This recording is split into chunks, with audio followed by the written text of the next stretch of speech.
Hello and welcome to the Analyst Conversation, your platform for insightful discussions on the stories shaping Nigeria and the world today. I'm your host, Jemima Diamond D, and joining me today is our analyst, Benedict Olalekan Agunloye, as we examine today's major headlines. Mr. Agunloye, thank you for joining me. So today we're going to begin with a topic that has dominated the newspapers from last week into this week, and it is the fake agency. What are your opinions on the matter so far? Well, my opinion on the matter is straightforward, that as a people, we've got a lot of us who have disrespect for processes, for procedures, and for way of doing things. And so in a system dominated or doped by a lot of people with such character, nothing, absolutely nothing, it's impossible.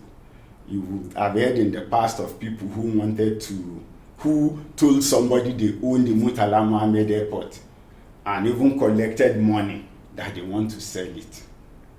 So a lot can go on. We go to the traffic light, we will not obey. Simple documentation process, we cannot. About age, people will lie. About name, people will lie. So falsification is everywhere.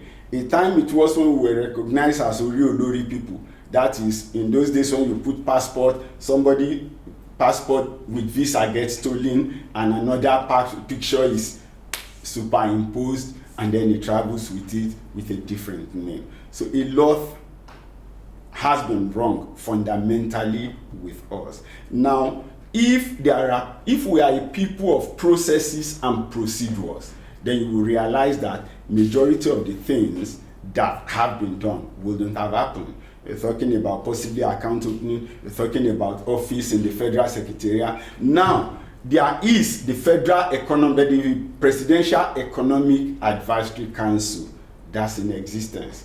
The letter they show from the SGF puts this agency under that. So if the council does not have a director general, how can the council have an agency under it with a director general? Where is the policy? Where is the policy statement that creates the agency? When was it? Is it by an executive order? Is it from the National Assembly? Now, if those documents are not in place, then everybody who have related with them should actually be questioned, especially in official capacity. But whoever allocated the office. For the matter to have gotten to this level, it's possible without the proper sanctioning and due process from the higher ups before it got to this level. You see, for sanctions to come from higher up, there has to be a report. Now, authority is above, power is below. If you don't give reason for the authority to take decision will not be taken. At some point, I'm sure message got to the office of the chief of staff and possibly reported to the police, got the man arrested or got whatever done. But what we're saying is those who gave him office under what ground? Those who have given him spaces, those who recruited him, the letters he was getting, on what ground were those who issued the letter issuing it? Now, we're just talking about one. There may be several other such agencies, some even collecting revenue on behalf of the nation without our knowledge, some running in the oil sector, some running in agriculture, and running riots all over. It's just an expose to say that, look, a lot is wrong in our process, a lot is wrong with our procedure, a lot is wrong with the psyche of our people in authority. And I think that is the basis. Now, you go around, there was a time when organizations wanted people with 2-1. And I can tell you that 2-1 were being fought there and there. You talk about name. Today, the biggest concern on BVN or on NIN will be people who wants to change their date of birth, who wants to this, who wants to that. But a lot of time they registered as adults. They fill the form themselves or they vetted it. So in majority of cases, you see people doing one form of manipulation or falsification. So you're saying this issue is a result of a general societal rot and Sure. It's not a unique problem? It's a general society rot. And in my opinion, it's not a unique problem because there are many agents, so to say, that permeates our entire system. So we just need to sit down and follow this particular one through so that we can establish, are there syndicates in the system that are responsible for this wrongdoing, or is it just an individual differences that were mistakenly aligning, in which case such individuals should be properly and appropriately dealt with. In the past, you've talked about in 1 week you're going to raise vouchers in some organization that covers the whole year. Sometimes the money has been spent, they are just raising the voucher to cover the money. Sometimes when you say, the last time they were talking about the former Accountant General of the Federation.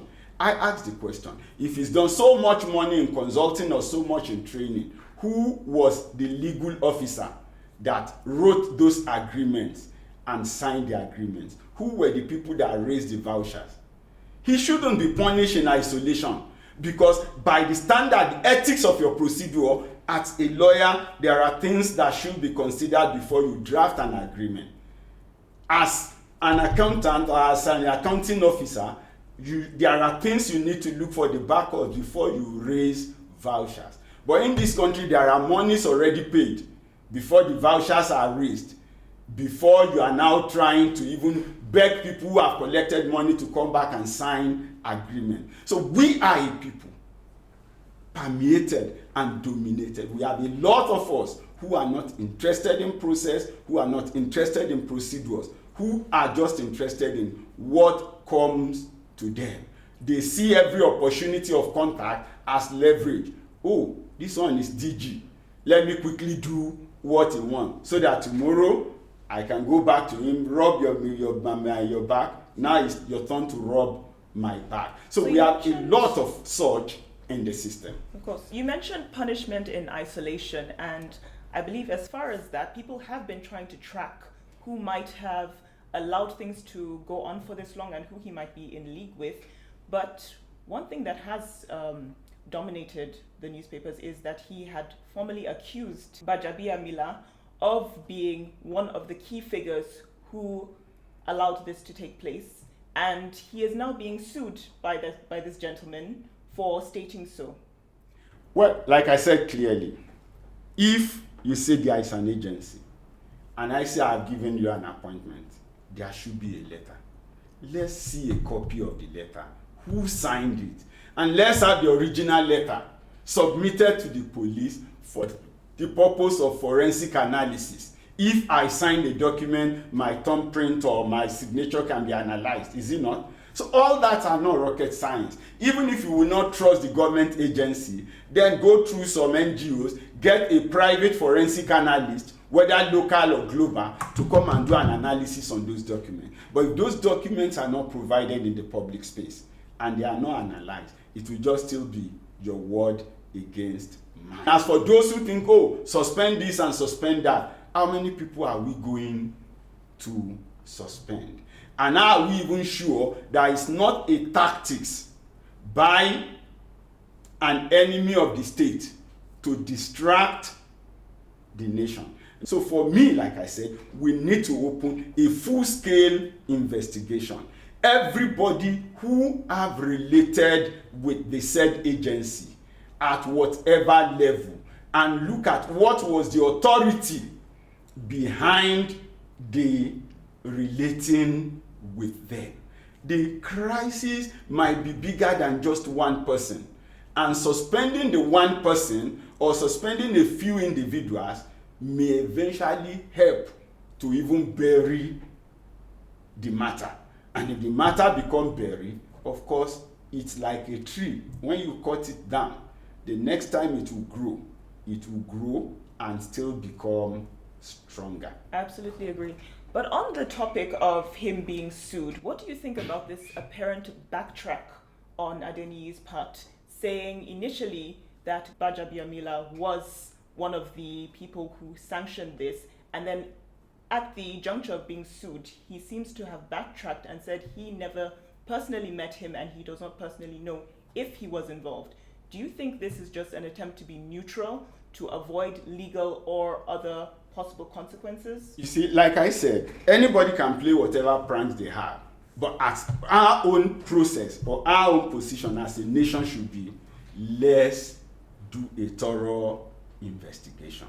It is not the words of Adeyemi or the words of Gbajabiamila or the words of anybody. No. What are the documents? I'll keep insisting. This is a nation.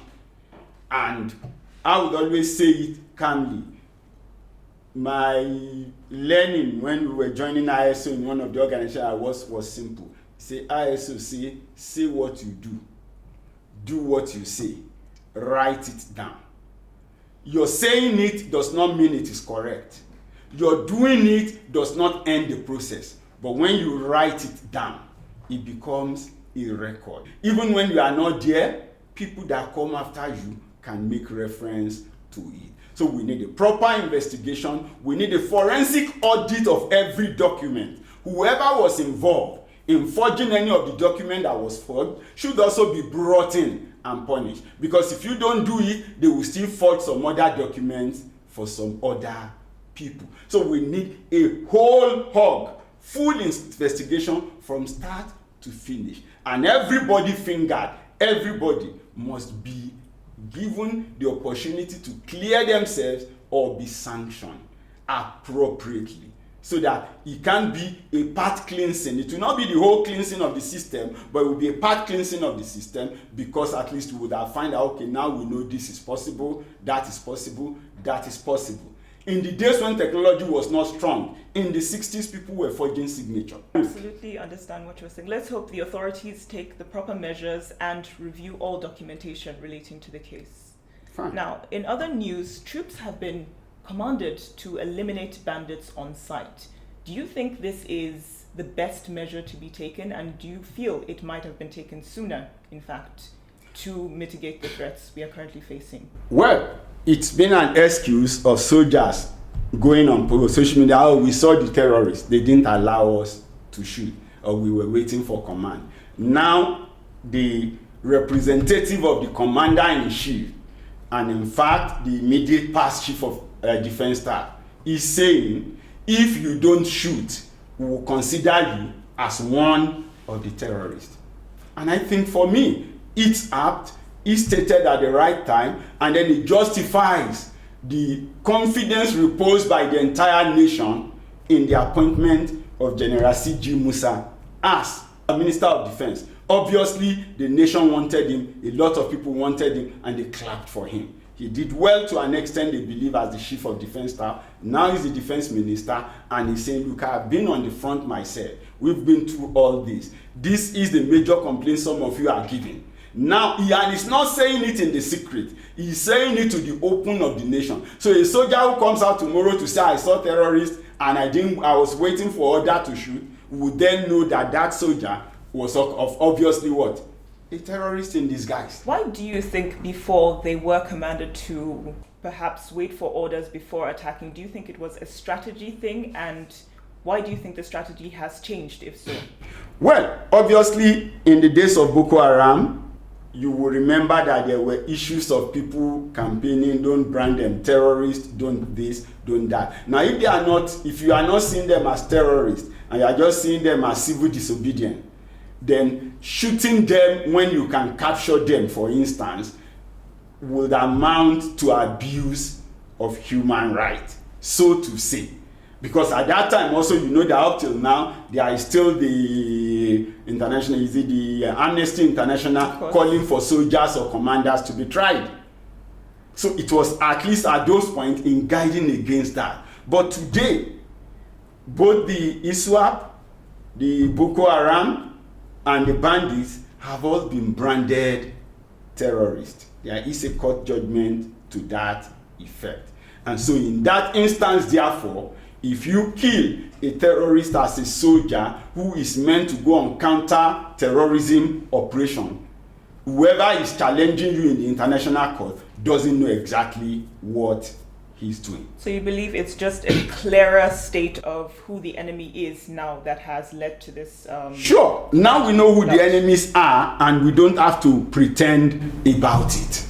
We don't have to pretend about it. If you exist in any forest and you are not documented and you are not origin to that environment, if you are taken for a terrorist, I don't think it would be wrong, because you have no explanation for being where you are, and there is no assurance that your activities are not inimical to the survivor and the safety of the environment.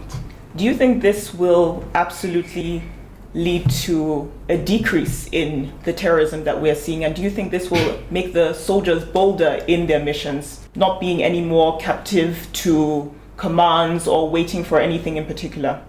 Definitely, it should make the soldiers now do their job. Because if previously you think, oh, you didn't get an order, you shoot, they can bring you back and try you for mutiny. But now, there is the public statement by the Minister of Defense, who represents the Commander-in-Chief.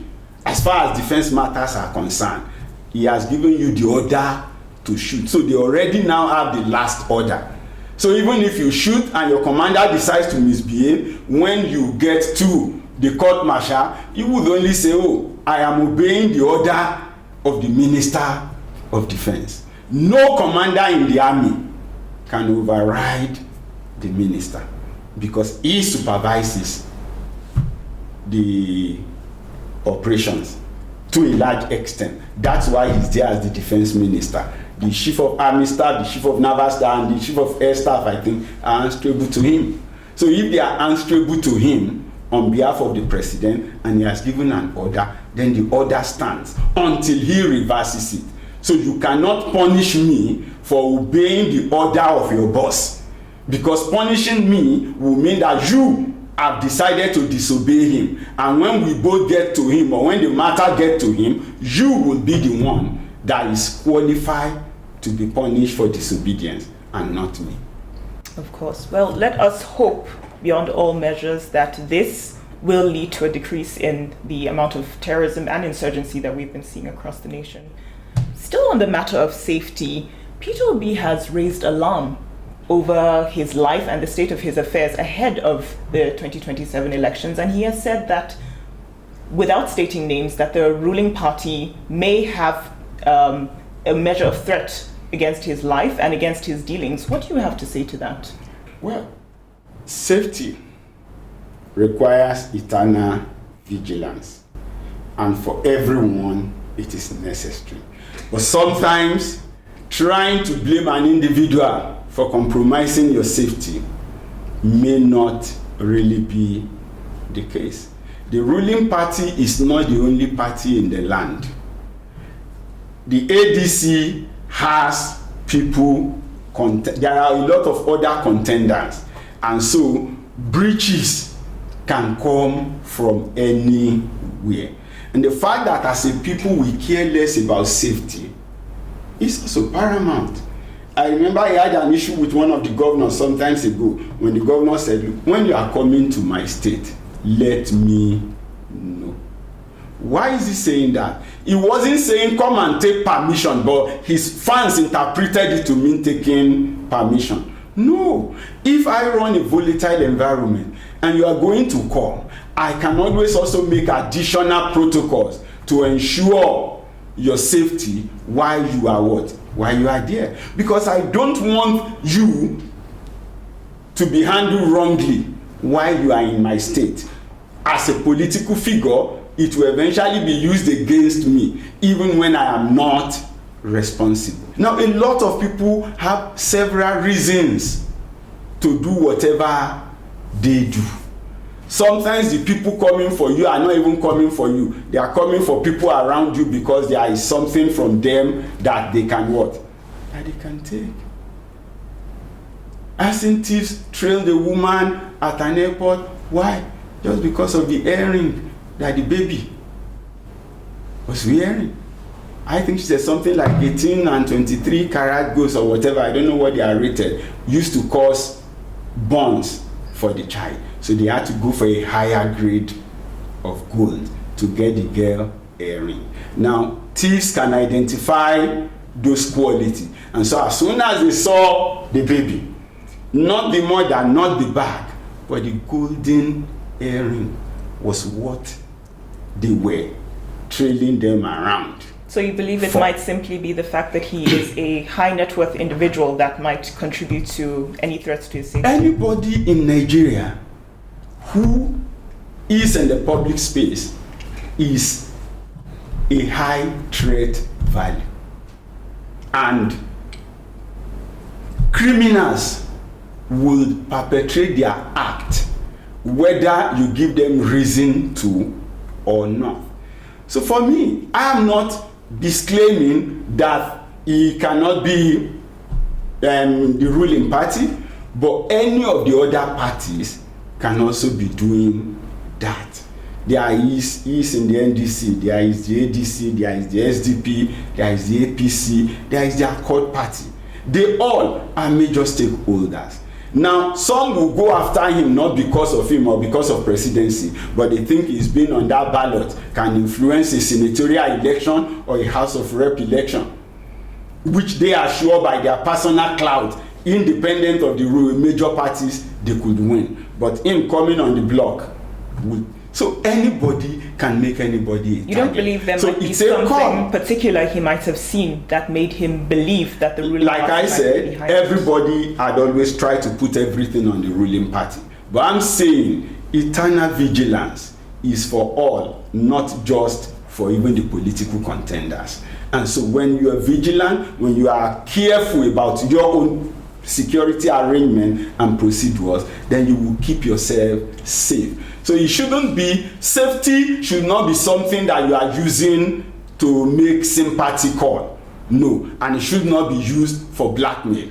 I think this is not safe. You make an arrangement. If you need to arrange. If you need to report to this official security system, do. If you need to make your own private arrangement, get appropriate permission and arrange it so that you can remain safe. So it shouldn't be a matter of trying to blackmail anybody or trying to cure sympathy. No. Safety is important and must be taken, and all precautionary measures that holds to it should be put in place. But I also know that we are actually a people who talks a little about security and we care less about safety. That's the practical reality. Well, I do hope that he does take the appropriate measures to secure himself and those around him, and that those he is in league with do also take those measures. Now, broadening out to an international scale, Trump has increased the pressure on Iran, and this is after weeks of us believing that we might be closer than ever to a complete ceasefire. What do you have to say about this? Well, I would say to an extent, was I too surprised at Trump's new round of action? Not really. Is anyone surprised with what Iraq is doing? Also, not really. Iraq and Turkey, for a long time, have believed that they have the world in their hands. Can you expand on that? Yeah. Iran has the Strait of Hormuz. Turkey has the other gateway between Europe and Asia. So they have believed that, look, as long as shipping remain important to the world, they both are superior and super essential. And so they then think or tends to believe that they can misbehave. Ordinarily, you will be surprised that Turkey is in NATO, right? But Turkey will still buy from Russia. Do you understand that? Turkey is a member of NATO, but Turkey is buying from Russia. And US, Trump will still go to talk to Ankara to attend NATO meeting, right? That means they've been pardoned for whatever they did. Why? Because there is the exterior, there is the intrinsic importance of Turkey to them. Now, over time, they've been looking at how to de-emphasize the importance of Iran. That has not happened, and that's why he could use the Strait of Hormuz in this round to disturb everybody. But they are saying, okay, remove your mines, remove this, remove that. I think he's been slow at doing that, because doing that also will be like releasing the power that he has. And so for US, therefore, it's more like, okay, let us show him, or let us show them right, that at least they can. So you believe the current actions are in place to de-emphasize the importance of Iran and its allies? No, it's to weaken the strength of Iran. It's to weaken the strength of Iran, not necessarily the allies. Iran at this moment supports most of the terrorist organization in the world. Iran prides itself as axis of resistance, right? Where US see them as axis of evil, but it sees itself as axis of resistance. So if it's evil, you need to eliminate it. If it's resistance, they cannot give up. And so the back and forth may continue for some time. But effectively, if you continue to keep Iran in check, their ability to support terrorism across the world may eventually drop. And if that drops, you expect to see more of global peace.